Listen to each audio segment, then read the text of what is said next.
son paroxysme chez les athlètes de la balle aux 7 mètres, l'ex-supporter synonyme d'un exploit inédit de l'histoire du handball congolais. Après leurs victoires respectives contre les Nigeria et l'Algérie, les Léopards handball dans le dévection retrouvent l'Égypte et l'Angola en finale des 13e Jeux africains.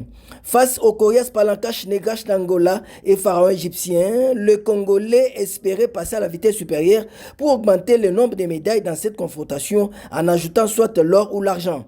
Les Léopards handball dames de la RDC ont été menés par les Fennecs d'Algérie en première période. Les Congolaises ont mal entamé leur match suite à la précipitation, surtout à la déconcentration qui pouvait leur donner de l'avance. Heureusement, la terrible Mélissa Agathe du côté de la RDC éteint le feu petit à petit jusqu'à la fin de la première période, 12-15 pour l'Algérie. J'aurais demandé juste en défense de mettre juste les bras en haut et mettre du volume et de se déplacer, et en attaque, jouer en mouvement.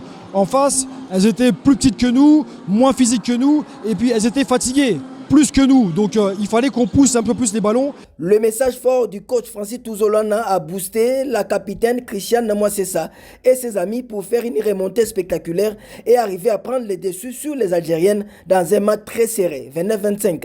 Ouais, aujourd'hui en finale, même si on a eu des moments un peu compliqués dans le match, c'est normal, la fatigue, surtout en première mi-temps.